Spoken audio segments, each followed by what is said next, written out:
Assalamualaikum warahmatullahi wabarakatuh. Innal hamdalillah nahmaduhu wa nasta'inuhu wa nastaghfiruh wa na'udzu billahi min shururi anfusina wa min sayyiati a'malina. May yahdihillahu fala mudilla lahu wa may yudlil fala hadiya lahu. Asyhadu an la ilaha illallah wahdahu la syarika lah wa asyhadu anna Muhammadan 'abduhu wa rasuluh. Allahumma shalli ala Muhammad wa ala alihi wa sahbihi ajma'in. Alhamdulillah, para hadirin yang dirahmati Allah Subhanahu wa taala. Kita bersyukur kepada Allah Subhanahu wa taala atas limpahan karunia yang diberikan kepada kita sampai saat ini, yang alhamdulillah atas nikmat yang begitu banyak yang diberikan kepada kita dapat menggunakannya dengan sebaik mungkin. Salah satunya adalah dengan menghadiri majelis ta'lim ini yang insya Allah akan menambahkan ilmu kita, terutama ilmu agama, yang dimana ketika Allah Subhanahu wa ta'ala menginginkan kebaikan pada seorang hamba, maka ia akan dipahamkan tentang agama. Dengan nikmatnya Allah berikan kepada kita dapat melaksanakan sholat subuh, di mana sholat subuh ini termasuk sholat yang berat bagi orang-orang munafik, dan insya Allah kita bukan termasuk golongan orang-orang munafik. Para hadirin yang dirahmati Allah Subhanahu wa ta'ala, dari semua nikmat yang Allah berikan kepada kita, harusnya kita ini menjadi orang yang bersyukur. Jangan sampai kita kufur terhadap nikmat yang diberikan kepada kita. Sebagaimana 3 orang yang diceritakan oleh Rasulullah SAW, yang diberikan begitu banyak kenikmatan, tetapi justru dia ingkar, dia kufur kepada nikmat yang diberikan kepada mereka. Siapa orang yang 3 tersebut? Yang pertama adalah orang yang diuji dengan penyakit kulit. Diuji dengan penyakit kulit, kulitnya belang, sampai-sampai orang itu jijik melihat kondisi orang ini. Lalu kemudian Allah Subhanahu wa ta'ala mengutus seorang malaikat yang menjelma sebagai manusia. Lalu kemudian ditanyalah orang yang berpenyakit kulit tersebut. Apa kata laki-laki ini? Laki-laki malaikat yang menjelma sebagai laki-laki. Apa yang kamu inginkan? Laki-laki ini yang berpenyakit kulit, dia menjawab, aku ingin sembuh dari penyakitku. Karena penyakitku ini orang-orang menjadi jijik. Jijik orang itu melihat penyakitnya. Jadi orang-orang nggak mau mendekati dia. Lalu kemudian malaikat ini mengusap kulitnya, sehingga pada saat itu kulitnya menjadi sembuh, dan dia kulitnya itu menjadi putih, bersih, dan enak dipandang. Lalu kemudian malaikat ini bertanya kepada dia, harta apa yang paling kamu sukai? Dia katakan, unta. Sehingga malaikat ini memberikan dia unta yang sedang hamil. Apa kata malaikat? Mudah-mudahan Allah memberkahimu dan untamu ini. Lalu kemudian untanya berkembang biak. 1, 2, sampai untanya ini menutup lembah, saking banyaknya untanya. Terus malaikat mendatangi orang yang kedua. Orang yang kedua ini punya penyakit di kepalanya. Dia botak, rambutnya tidak tumbuh-tumbuh, sampai-sampai orang itu jijik melihat dia. Orang-orang jijik melihat dia. Jadi ketika malaikat bertanya kepada dia, apa yang kamu inginkan? Si fulan ini, orang yang berpenyakit botak ini, dia menjawab, saya ingin sembuh dari penyakitku ini. Karena orang-orang jijik melihatku, katanya. Lalu kemudian malaikat mengusap kepalanya. Saat itu juga kepalanya tumbuh rambut, sembuh dia dari penyakitnya. Dan dia berparas, dia berpenampilan yang sangat indah. Sehingga dia termasuk orang yang ganteng pada saat itu. Lalu kemudian malaikat bertanya, harta apa yang paling kamu sukai? Si laki-laki ini menjawab, orang yang sembuh dari penyakitnya, dia menjawab, saya paling suka sapi, katanya. Lalu kemudian malaikat memberikan dia sapi yang sedang hamil. Beberapa tahun sapinya berkembang biak, sehingga sapinya ini memenuhi lembah. Kata malaikat, mudah-mudahan atau semoga Allah memberikan kamu keberkahan dan sapimu ini, katanya. Dan benar, sapinya berkembang biak menjadi banyak. Lalu malaikat mendatangi orang yang ketiga. Orang yang ketiga ini adalah orang yang tidak bisa melihat. Dia buta. Apa yang kamu inginkan? Kata malaikat ini. Laki-laki yang buta mengatakan, saya ingin sembuh dari penyakit butaku. Lalu pada saat itu malaikat mengusap matanya dan seketika dia bisa melihat.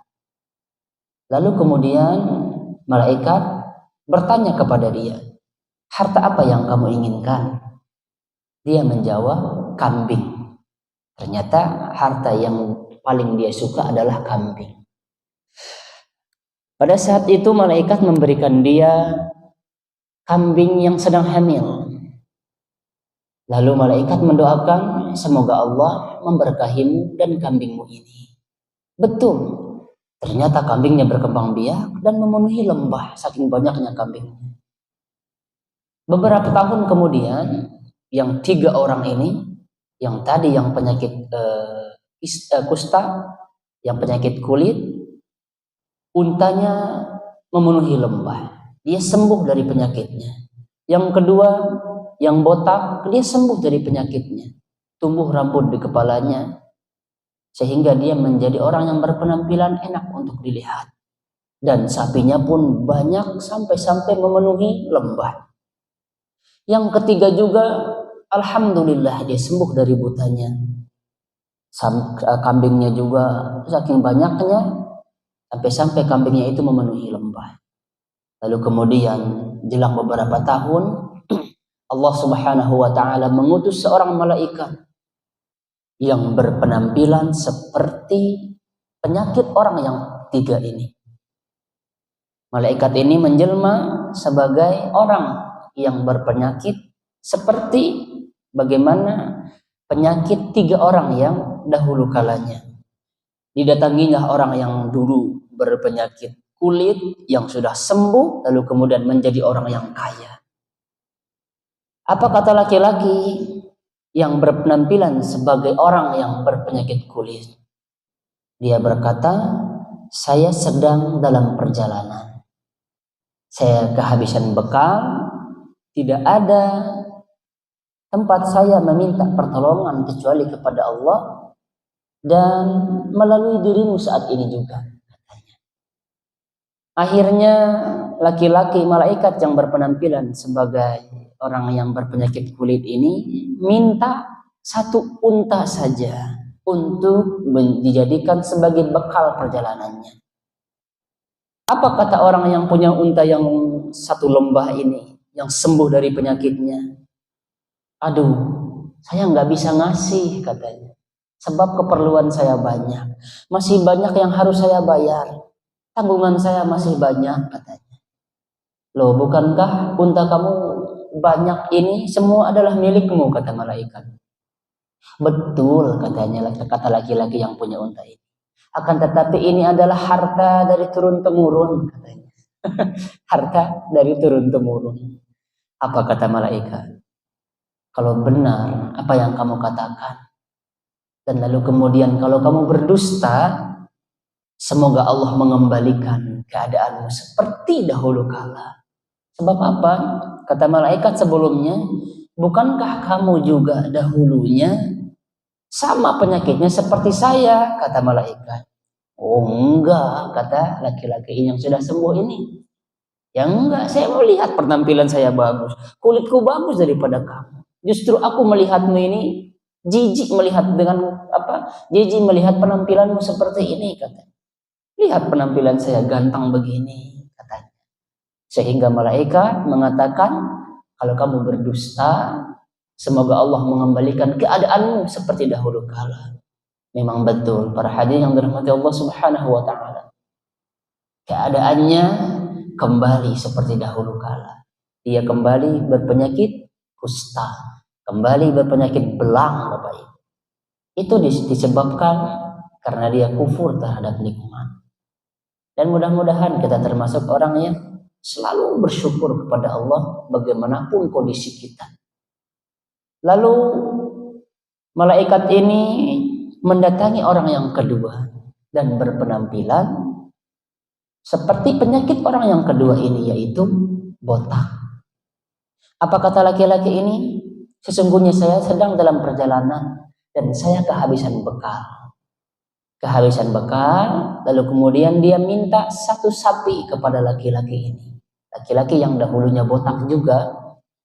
Apa katanya? Yang pada intinya adalah dia tidak memberikan satu ekor sapi pun kepada malaikat yang menjelma sebagai orang yang botak. Lalu kemudian malaikat ini mengingatkan dia, bukankah kamu juga berpenyakit seperti penyakitku ini? Ceksaha, kata laki-laki yang sudah sembuh ini. Lihat, udah saya megantang begini, dah kamu mau botak, dah orang-orang pasti jijik melihat kamu, katanya. Betul, para hadirin yang dirahmati Allah Subhanahu wa taala. Laki-laki yang sudah sembuh dari penyakitnya ini tidak memberikan seorang musafir sebagai bekal dalam perjalanan. Oleh karena itu malaikat mengatakan, kalau kamu berdusta, maka mudah-mudahan Allah mengembalikan keadaanmu seperti sedia kalanya. Ternyata laki-laki yang sudah sembuh dari botaknya, dia kembali lagi. Keadaannya kembali seperti sedia kala, yaitu dia botak. Lalu kemudian yang ketiga, para hadirin yang dirahmati Allah Subhanahu wa taala. Yang ketiga, malaikat berpenampilan seperti orang buta. Mendatangi orang yang dulu kalanya itu buta dan sembuh dari penyakit kebutaannya. Dia berkata, saya sedang dalam perjalanan dan tidak ada tempat saya meminta pertolongan kecuali kepada Allah, dan sekarang melalui dirimu atas rahmat Allah yang diberikan kepadamu dan kambing-kambingmu yang banyak ini. Di luar dugaan kita, para hadirin yang dirahmati Allah Subhanahu wa taala. Orang yang sembuh dari butanya ini mengatakan, dahulu saya juga sama seperti kamu. Saya buta. Saya juga tidak ada harta dulunya. Satu kambing pun saya nggak punya, katanya. Dan saat ini, apapun yang kamu suka dari hartaku, yang kambing-kambing ini yang kamu suka, kalau kamu suka semuanya, ambil aja semuanya, katanya. Dan apa yang tidak kamu suka, tinggalkan. Itu yang akan menjadi harta saya, katanya. Apa kata malaikat? Sesungguhnya Allah meridhoimu, Allah memberkahi dirimu dan hartamu. Jaga hartamu dengan baik-baik, katanya. Sesungguhnya dua temanmu ini diuji oleh Allah Subhanahu wa taala. Dua temanmu ini tidak bersyukur. Itu dia para hadirin yang dirahmati Allah Subhanahu wa taala. Yang tadinya orang diberikan kekayaan, diberikan penampilan yang sangat indah. Akan tetapi dua orang ini tidak bersyukur atas nikmat yang diberikan oleh Allah kepada dia. Maka Allah mengembalikan keadaannya seperti semula, kecuali satu orang. yaitu yang buta, yang sembuh dari penyakitnya. Kenapa? Karena dia bersyukur atas nikmat yang Allah berikan kepada dia. Begitupun juga dengan kita para hadirin yang dirahmati Allah Subhanahu wa taala. Bagaimanapun keadaan kita saat ini juga wajib kita syukuri apa yang kita peroleh saat ini. Bagaimana kondisi kita harus Bapak Ibu ya, harus kita syukuri. Sebab ketika nikmat yang Allah berikan kepada kita tidak kita syukuri, bisa jadi kita seperti kisah 3 orang tersebut. Syukur-syukur alhamdulillah kita menjadi pribadi orang yang ketiga tadi. Dia tidak lupa dengan nikmat yang Allah berikan kepada dia. Orang yang ketiga ini selain dia bersyukur Bapak Ibu yang dirahmati Allah Subhanahu wa taala, dia juga bertawakal kepada Allah. Ini sebenarnya akan menjadi topik kita pada saat ini. Orang yang benar-benar bertawakal tidak akan khawatir terhadap rezekinya. Sebagaimana keadaan kebanyakan kita sekarang yang fitnahnya sibuk dan khawatir terhadap rezeki. Apalagi banyak orang tua yang sekarang yang khawatir terhadap rezeki anak-anaknya. Bahkan sebagian syubhat yang kita dengar, ngapain punya banyak anak? Pekerjaan serabutan, pekerjaan tukang bebersih, pekerjaan freelance. Banyak orang yang mencibir karena banyaknya anak. Ini termasuk subhat yang besar. Subhat di mana yang dikatakan oleh orang-orang yang tidak bertawakal. Padahal Rasulullah Shallallahu Alaihi Wasallam bersabda, jika kalian benar-benar bertawakal, kata Allah, jika kalian benar-benar bertawakal, maka Allah akan memberikan kalian rezeki sebagaimana Allah memberikan rezeki kepada burung. Burung itu ke pagi-paginya dia berangkat, dia keluar, lalu kemudian di sore harinya burung itu kembali dalam keadaan perutnya kenyang, dalam keadaan temboloknya penuh. Itulah yang seharusnya kita lakukan. Kita bertawakal kepada Allah Subhanahu wa taala. Di riwayat yang lain mengatakan, seandainya akan masuk surga orang-orang yang hatinya seperti hati burung. Orang itu pasti masuk surga, kata Rasulullah SAW. Apabila seseorang ini dia berhati seperti hati burung. Apa maksudnya? Burung itu bertawakal, Bapak Ibu. Kita disuruh bertawakal sebagaimana bertawakalnya burung. Dia tidak khawatir.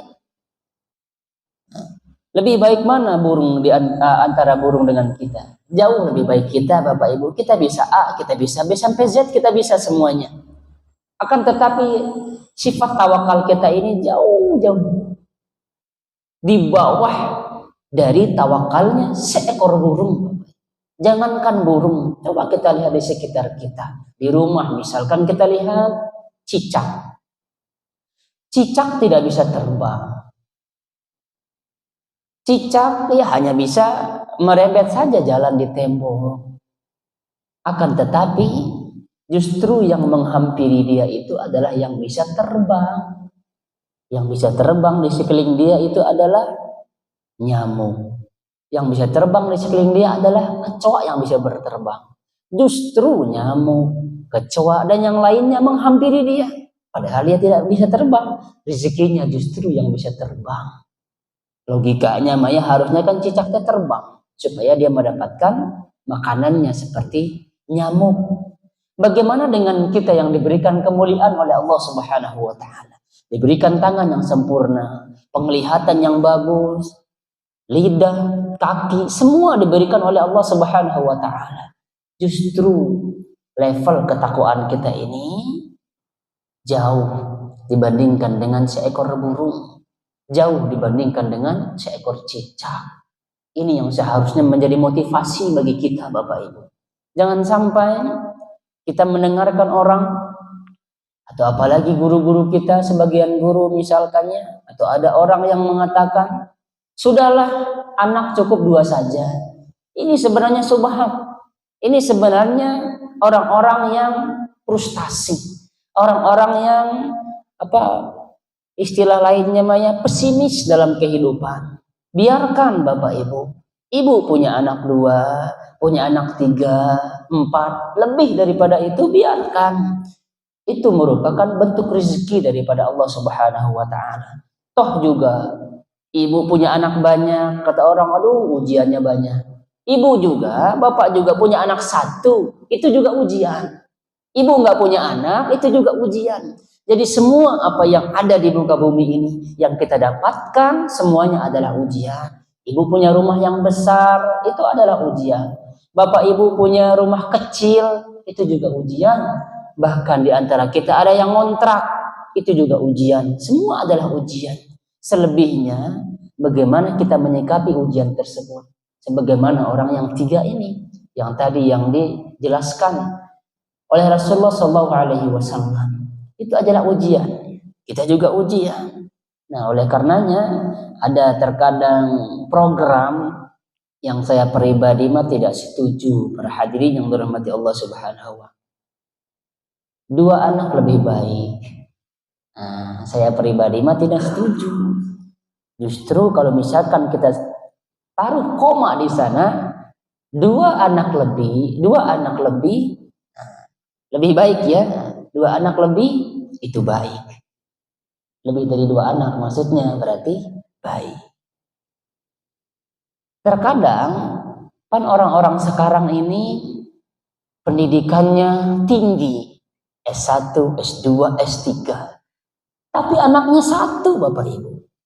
Anaknya 2. Sedangkan orang-orang tua kita terdahulu, orang-orang tua terdahulu itu anaknya 12, 13, 14, itu anaknya.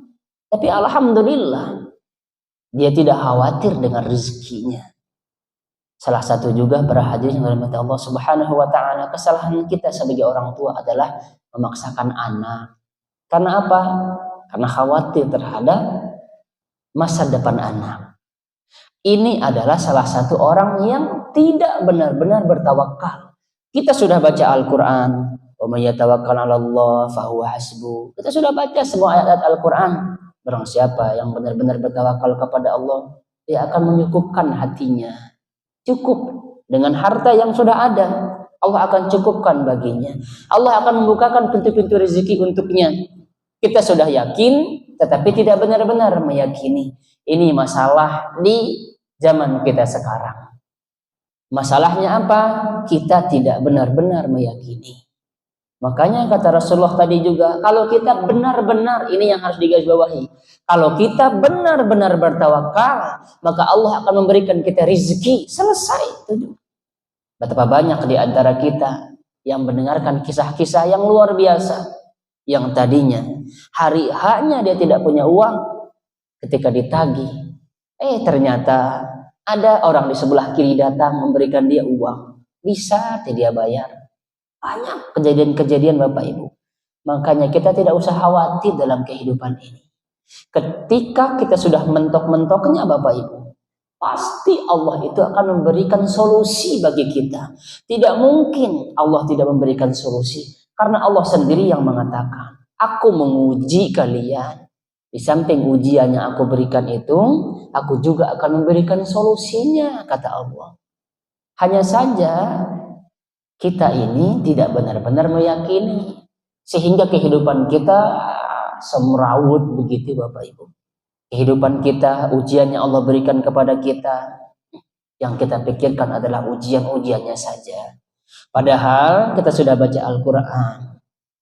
Kalau kita ditimpa musibah, kalau kita ditimpa ujian, katakan innalillah. Lalu kemudian mintalah pertolongan kepada Allah. Pertama dengan cara sholat.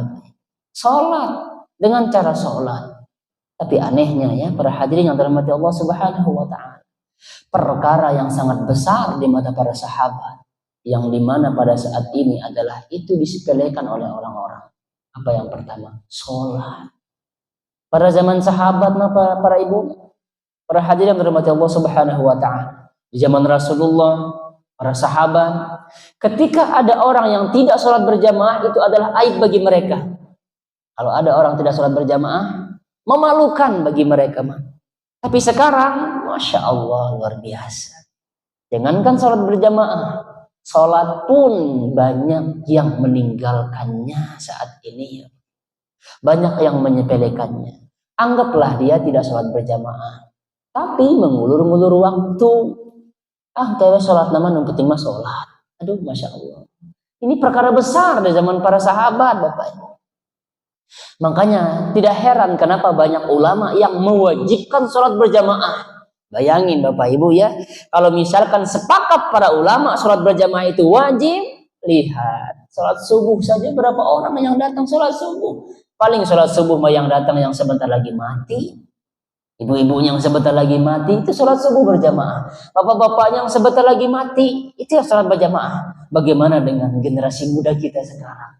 Yang masih SMP, yang masih SMA, yang remaja, yang masih kuliah. Berapa yang pergi ke masjid? Coba ujian kita saat ini juga. Kebanyakan orang meminta haknya kepada Allah. Ya Allah, atau ujian banyak sekali yang kau berikan kepadaku. Ujian terus disebut. Tetapi dia lupa atas kewajibannya. Lihatlah bagaimana orang yang buta. Ya Rasulullah, katanya orang yang buta ini, bolehkah aku tidak sholat berjamaah? Karena saya tidak bisa melihat. Di perjalanan saya khawatir. Bisa jadi binatang buas ini memakan saya, katanya. Apa kata Rasulullah? Oh, boleh. Kamu boleh tidak berjamaah. Lalu kemudian laki-laki yang buta ini dia pergi. Beberapa meter dia dipanggil lagi. Wahai fulan, kata Rasulullah. Apakah kamu mendengarkan azan? Iya. Kata yang buta ini. Kalau begitu kamu wajib berjamaah. Bagaimana dengan kita? Speaker sudah lengkap sekarang, speaker di mana-mana. 500 meter sudah apa? Sudah kedengaran suara azan. Tapi faktanya gimana? Allahu Akbar, Allahu Akbar. Masih saja gapleh, Bapak Ibu. Masih gapleh, masih nimbrung-nimbrung. Nah, sholat Bapak Ibu ya, padahal tidak lebih dari 5 menit sebentar sholatnya. Apalagi sholat subuh. Sholat subuh ini berat bagi orang-orang munafik, Bapak Ibu. Sholat subuh doang 2 rakaat. 2 rakaat kalau misalkan kita praktekkan, ya lakukan dululah untuk sementara yang wajib-wajibnya, yang rukunnya. Kita sholat Allahu Akbar, baca Al-Fatihah, lalu kemudian ruku. Tidak nyampe 2 menit, 2 rakaat, enggak nyampe 2 menit. Apa susahnya? Bagi kita ya, apa susahnya tuh? Bagi orang-orang yang kemaksiatannya banyak, yang selalu melakukan kemaksiatan, itu berat bagi mereka untuk sholat. Gak usah berjamaah dulu deh, gak usah berjamaah. Sholat sendiri saja. 4 rakaat sholat zuhur, sebentar lagi kita sholat 4 rakaat. Lakukan saja yang dulu, yang rukunnya. Walaupun banyak orang yang mengatakan demikian, masih banyak yang tidak sholat. Padahal ancamannya, pendapat para ulama ya, banyak pendapat para ulama, orang yang tidak sholat itu adalah kafir atas dasar banyaknya hadis yang mengatakan demikian. Salah satunya adalah batasan antara kita dengan orang-orang kafir itu adalah sholat. Jadi kalau orang tidak sholat maka dia kafir. Ini fenomena pada saat ini, para hadirin yang dirahmati Allah Subhanahu wa taala.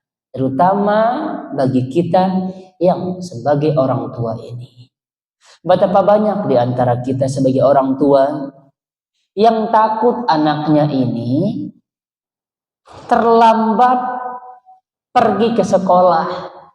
Terlambat. Kalau sudah 5:30 dibangunkan anaknya, dibangunkan, bangun nanti terlambat sekolahnya. Dibandiin pagi-pagi. Tapi sholat subuh gak dibangunin. Berapa banyak orang sekarang yang membawa anaknya pergi ke masjid? Sedikit. Sedikit sekalinya. Paling yang tua-tuanya saja yang ke masjid. Itu aja yang ke masjid. Padahal masyarakat itu kan banyak. Masjid sudah besar. Masjid Masya Allah sudah empuknya. Ini apa namanya ini? Sejadahnya, karpetnya sudah empuk. Bayangin pada zaman Rasulullah, Bapak Ibu, nggak ada karpet, nggak ada tanah zaman dulu. Bahkan yang disujudkan itu kerikil-kerikil. Bagaimana dengan siang-siang bolongnya? Panasnya di Indonesia tidak seberapa dengan panasnya di Mekah. Tuh.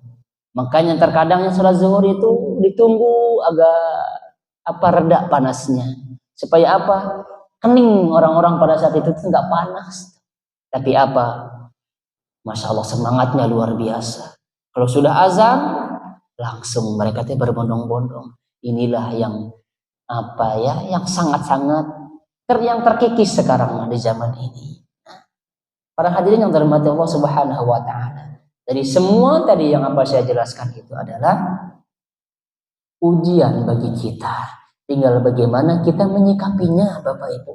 Sikapi semuanya, bertawakal kepada Allah. Allah akan memberikan solusi dari semua masalah-masalah yang diberikan kepada Allah, yang diberikan oleh Allah kepada kita. Yang pertama, kita harus catat bahwa kita harus benar-benar bertakwa kepada Allah Subhanahu wa taala. Orang yang bertakwa akan beda menyikapi sebuah permasalahan, Bapak Ibu. Orang bertakwa dia akan bertawakal. Orang yang bertawakal hidupnya akan mudah, Bapak Ibu.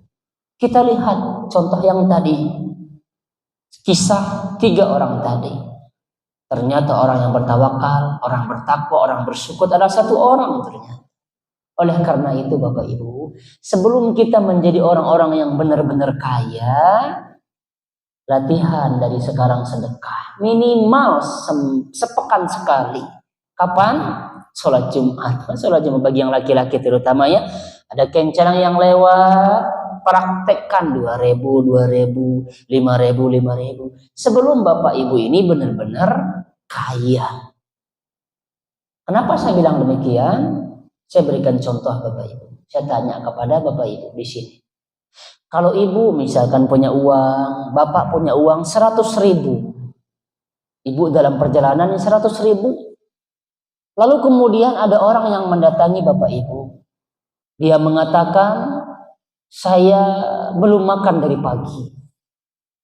Boleh tidak saya minta kepada ibu uang 10.000 saja, saya mau makan. Kira-kira kalau ibu bapak punya uang 100.000, bisa tidak memberikan orang ini 10.000? Saya yakin pasti kita mau memberikan 10.000. Ya ada 10.000. Uang kita kan 100.000. Masih ada di saku kita 90.000.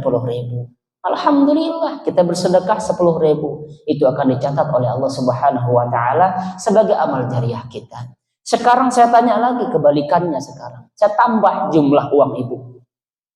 Ibu bapak punya uang 1 triliun. 1 triliun. Orang datang. Pak, ibu katanya, saya tidak punya rumah. Saya nggak punya rumah. Sedangkan harga rumah, orang-orang punya rumah di sekitar saya. Saya doang nggak punya rumah. Saya tidur di emperan. Saya tidur di jembatan. Boleh tidak saya minta 250 juta buat beli rumah? Kira-kira, ibu kan punya, bapak kan punya ini uang 1 triliun. Mau nggak ngasih orang 250 juta? Saya yakin kebanyakan di antara kita tidak mau memberikan 250 juta. Nggak mau. Padahal sama-sama tadi. Ibu punya 100.000, dikasih 10.000 gampang. Ibu bapak punya 1 triliun, kenapa susah memberikan orang 100 juta? Kenapa susah memberikan orang 250 juta? Padahal jumlahnya sama. Kalau kita bandingkan tadi sama-sama 10%. Nah inilah dia, makanya Bapak Ibu, mumpung kita belum benar-benar kaya, latihan dari sekarang. Sebab apa? Sedekahnya orang yang kaya dengan sedekahnya orang miskin, yang mana yang utama? Yang miskin, Bapak Ibu, yang miskin. Kan kita ini masih miskin. Ya sudah sedekah dari sekarang. Dibandingkan oleh para sahabat, lihat contohnya yang sudah masyhur namanya, yang semua orang kenal. Siapa yang tidak kenal dengan Ali bin Abi Thalib? Ali bin Abi Thalib, Bapak Ibu, seorang laki-laki mendatangi beliau, datang ke rumah Ali bin Abi Thalib. Minta apa? Minta makanan. Karena laki-laki ini tidak makan dari paginya, Bapak Ibu. Lalu kemudian ditanyalah istrinya. Kita punya apa? Kata Ali bin Abi Thalib. Kata istrinya, lihat. Kata Ali bin Abi Thalib, lihat di belakang kita punya apa. Lalu kemudian dilihatlah oleh istrinya di dapur, ternyata punya gandum 1 sok doang. Gandum sedikit, Bapak Ibu. Apa kata istrinya? Kita punya segini di dapur. Oh enggak apa-apa, ambil semuanya, kata Ali bin Abi Thalib. Lalu kemudian diberikanlah kepada laki-laki ini. Lalu si laki-laki ini pergi dia bisa makan. Setelah laki-laki ini pergi, Ali bin Abi Thalib nangis sejadi-jadinya, Bapak Ibu. Apa kata istrinya? Kenapa engkau menangis, wahai suamiku, kata istrinya. Apakah karena kita sudah kehabisan bekal? Itu kata istrinya. Apa kata Ali bin Abi Thalib? Demi Allah, saya tidak menangis karena itu. Saya menangis karena kita membiarkan orang ini datang ke rumah kita.